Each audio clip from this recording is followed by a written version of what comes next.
உண்மையிலேயே காங்கிரஸ் தமிழ்நாட்டில் இருக்கா? அதுக்குன்னு வாக்கு சதவீதம் இருக்கா? அப்படிலாம் கேட்டிங்கன்னா, வாக்கு சதவீதம் இருந்துச்சு அப்படின்னு நம்ம சொல்லலாம். சரி, இந்த வாக்கு சதவீதத்த தக்க வைக்கிறதுக்கு என்ன பண்ணணும் அப்படின்னா, நிர்வாகிகள நியமிக்கணும்.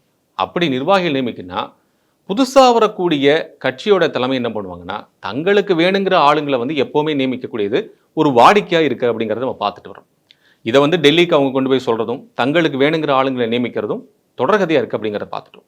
அந்த வகையில தான் 55 மாவட்ட தலைவர்கள மாத்தப் போறதா காங்கிரஸ் வட்டாரத்திலிருந்து ஒரு புதிய தகவல் வந்துட்டு.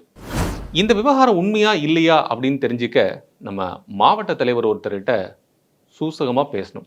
அவர் சொன்ன நிறைய தகவல்கள் உண்மையிலேயே சத்தியமூர்த்தி பவன்ல இப்படிலாம் நடக்குதா அப்படிங்கிற பல தகவல்களை நமக்கு தெரிய வச்சிருக்கு. செயல்படாத மாவட்ட தலைவர்கள், அதே மாதிரி 55 வயசுக்கு மேல இருக்கவங்க, இப்படிலாம் காரணம் காட்டி மொத்தமா இருக்கக்கூடிய காங்கிரஸினுடைய அமைப்பு ரீதியாக இருக்கக்கூடிய ஒரு 71 மாவட்டங்கள்ல 11 மாவட்ட தலைவர்கள் பதவி வந்து இன்னும் காலியா இருக்கு.